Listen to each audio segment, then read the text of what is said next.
Hello guys, this is your physics teacher Sandeep Kumar again in front of you on my beautiful YouTube channel Tricky Physics with Sandeep sir, and today we are going to discuss about principle of superposition in unit 1st 12th section electrostatics. ठीक है, principle of superposition. ठीक है, principle of superposition क्या कहता है guys? ठीक है, principle of superposition ये कहता है अगर हमारे पास कोई पॉइंट चार्ज Q1 है सपोज करो, और इसके पास चार्ज है Q2, Q3, इसके इर्द गिर्द जो चार्जेज है Q4, Q5 up to Qn. ठीक है, तो इन चार्जेस की वजह से इसके ऊपर, इस पॉइंट चार्ज के ऊपर क्या लगेगा? एक फोर्स लगेगा, और जो फोर्स लगेगा इन दोनों, इस चार्ज के ऊपर जो नेट फोर्स लगेगा ना गाइस, वो नेट फोर्स होगा इन सभी चार्जेस के द्वारा जो फोर्सेस इसके ऊपर लगेगा उसका वेक्टर सम. तो यही मैंने लिखा है, when large number of charges interacting each other than total force on a charge is the vector sum. ठीक है, जब लार्ज नंबर ऑफ चार्जेस होंगे एक दूसरे के साथ इंटरेक्ट करेंगे तो जो चार्ज होगा, ठीक है, टोटल फोर्स होगा किसी चार्ज पे, टोटल फोर्स होगा किसी चार्ज पे, वो क्या होगा? वेक्टर सम होगा. किसका? फोर्सेस का, उन सारे फोर्सेस का वेक्टर सम होगा, सॉरी. ठीक है, due to all other charges. अभी एग्जांपल से आप अच्छे से समझ पाएंगे. ठीक है, तो देखो ये पॉइंट चार्ज है Q1, तो Q2 की वजह से भी Q1 पे फोर्स लगेगा, Q3 की वजह से भी, Q4 की वजह से भी, Q5 की वजह से भी. ठीक है, यहां जो फोर्स होगा, ये पहले वाला चार्ज है, ये दूसरे वाला चार्ज है, ये तीसरे वाला चार्ज है, ये चौथे वाला, और ये पांचवे वाला. ठीक है गाइस, ये कौन सा चार्ज है? पांचवे वाला. तो जो पहले वाले चार्ज पे फोर्स लगेगा, देखना एक बार, जो पहले वाले चार्ज पे जो फोर्स लगेगा, प्रिंसिपल ऑफ सुपरपोजिशन जो कहता है, प्रिंसिपल ऑफ सुपरपोजिशन ये कहता है जो पहले वाले चार्ज पे फोर्स लगेगा F ऑफ 1 2, यानी कि फोर्स 1 चार्ज पे, पहले वाले चार्ज पे सेकंड वाले चार्ज के द्वारा जो लगेगा वो क्या होगा? देखना गाइस, कूलम्स लॉ से, K Q1 Q2 by R1 minus R2 का मैग्नीट्यूड का क्या था? क्यूब, और ऊपर vector R1 vector minus R2 vector, ये लिखेंगे. ठीक है, ऐसे ही F ऑफ 1 3 लिखूं मैं तो क्या लिखूंगा? K Q1 Q3 पहले वाला और तीसरे वाला अपॉन में R1 माइनस R3 के मोड का cube, R1 vector minus R3 vector. ठीक है, तो जो नेट फोर्स होगा पहले वाले चार्ज पे, नेट फोर्स होगा वो क्या होगा? F ऑफ 1 लिख दूं पहले वाले पे, वो क्या होगा? Force on charge due to first, force on charge first due to second charge, plus force on first charge due to third charge, plus force on first charge due to fourth charge, plus force on first charge due to fifth charge. ऐसे लिखेंगे. n charges है तो guys, n charges है तो n तक लिख देंगे. ठीक है, ये स्टेटमेंट थी ऊपर वाली. मुझे लगता है अब सबको क्लियर होगी.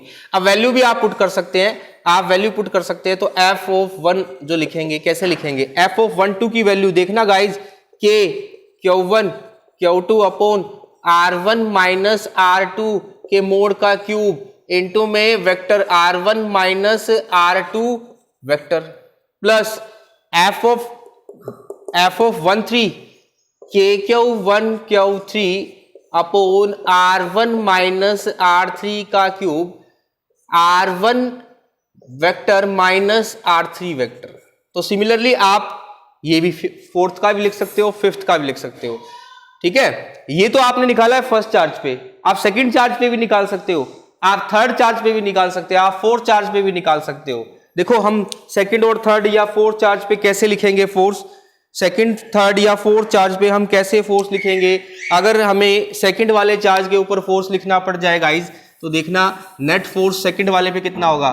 F ऑफ 2 पे कितना लिखेंगे? देखो सेकंड वाले चार्ज पे, सेकंड वाले पे पहले वाले की वजह से, सेकंड वाले पे तीसरे वाले की वजह से, सेकंड वाले पे फोर्थ वाले की वजह से, और सेकंड वाले पे फिफ्थ वाले की वजह से. तो ये प्रिंसिपल ऑफ सुपरपोजिशन है। देखो वेक्टर सम है सभी फोर्सेस का, नेट फोर्स क्या है, नेट फोर्स क्या है, वेक्टर फोर्स, वेक्टर सम है सभी फोर्सेस का। ऐसे ही थर्ड वाले चार्ज के ऊपर लिखूं F of 3 1 plus F of 3 2 plus F of 3 3 plus F of 3 4। F of 3 3 नहीं लिखेंगे बेटा क्योंकि ये तो सेम चार्ज हो गया है, ठीक है। F of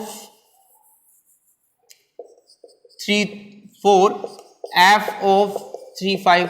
तो ये है प्रिंसिपल ऑफ सुपरपोजिशन। ऐसे ही आप फोर्थ चार्ज का भी लिख सकते हो गाइज, ऐसे ही आप फिफ्थ चार्ज का भी लिख सकते हो, नेट फोर्स, ठीक है।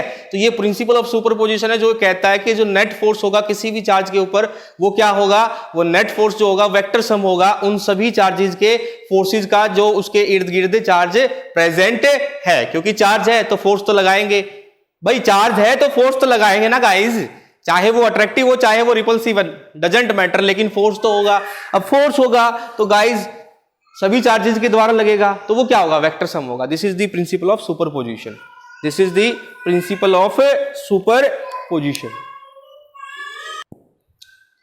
नेक्स्ट गाइज हमारे पास पॉलीगन टाइप न्यूमेरिकल है। पॉलीगन टाइप न्यूमेरिकल में क्या है, जैसे हमारे पास एक क्वेश्चन है, ये है हमें एक इक्विलेटरल ट्रायंगल दिया गया है ABC, एक इक्विलेटरल ट्रायंगल है ABC, एक इक्विलेटरल ट्रायंगल है। आपको फाइंड बताना है, निकालना है, find net force at vertex A बताना है, ठीक है। इसको हम सोल्व करके दिखाएंगे, बाकी न्यूमेरिकल्स आपको दिए जाएंगे वो आपको सोल्व करने हैं, ठीक है गाइस। तो इक्विलेटरल ट्रायंगल है तो देखना सॉल्यूशन में ईच एंगल कैसा होगा, 60 डिग्री होगा। ईच एंगल कैसा होगा, 60 डिग्री होगा। Each angle guys 60 degree, each angle guys 60 degree. अब नेट फोर्स ए पे निकालना है तो देखना, और ये भी इसमें दिया गया है, यहां पे भी प्लस क्यू चार्ज रखा गया है, यहां पे भी प्लस क्यू चार्ज रखा गया है, यहां पे भी प्लस क्यू चार्ज रखा गया है, यानी कि लाइक पोलैरिटी के चार्जेस जो है रखे हुए। ये गिवन है बेटा, ये गाइस आपको गिवन मिलेगा। तो नेट फोर्स एट ए, देखो ये चार्ज कैसा, बी पे चार्ज कैसा, पॉजिटिव चार्ज, ए पे चार्ज कैसा, positive charge guys. Positive positive एक दूसरे को क्या करेंगे, रिपेल करेंगे। तो ए के ऊपर फोर्स लगाएगा, ए के ऊपर फोर्स लगाएगा, बी कैसा, रिपल्सिव फोर्स, ठीक है। ऐसे ही यहां देखना गाइस, ये पॉजिटिव क्यू चार्ज, सी पे भी पॉजिटिव क्यू चार्ज, तो सी फोर्स लगाएगा ए के ऊपर, भी कैसा, रिपल्सिव। अब नेट निकालना है तो यहां नेट के लिए क्या करेंगे, रिजल्टेंट निकाल देंगे, इसका